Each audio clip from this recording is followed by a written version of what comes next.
তো বন্ধুরা চলে এসেছি রান্নাঘরে রান্না করতে প্রতিদিনের মতো। তো চলো কি রান্না করছি না করছি দেখতে থাকি। এখানে হবে লাউ চিংড়ি, এখানে ছোটো চিংড়ি আছে, এই লাউ দিয়ে হবে, আর বড় চিংড়িটা হবে সেই ফুলকপি আর আলু দিয়ে একটু কষা কষা মতন হবে, আর মাছটা হবে ঝাল। নিয়েছি এখানে কাঁচা লঙ্কা, পাকা লঙ্কা, রসুন, আদা, মাছ কেটে, টমেটো কেটে, আর এটা হলুদের মাছ সিদ্ধ। তো চলো রান্নাটা। নমস্কার বন্ধুরা, শুভ দুপুর রান্নাবান্না কমপ্লিট করে নিয়ে চলে এসেছি। তো এখানে আছে লাউ দিয়ে চিংড়ি,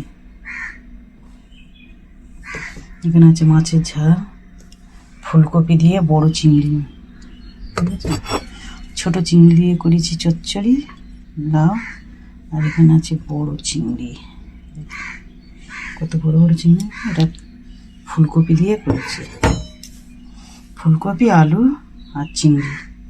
আর এখানে আছে মাছের ঝাল, এখানে আছে ছোটো চিংড়ি, লাউ, আর আছে গরম গরম ধোঁয়া ওঠা ভাত। তো চলো আজকে দুপুরের মেনু ছিল এই। কেমন লাগলো অবশ্যই কমেন্টে বলবে, ভালো লাগলে লাইক শেয়ার করুন আর সাবস্ক্রাইব করে আমার পাশে থেকো।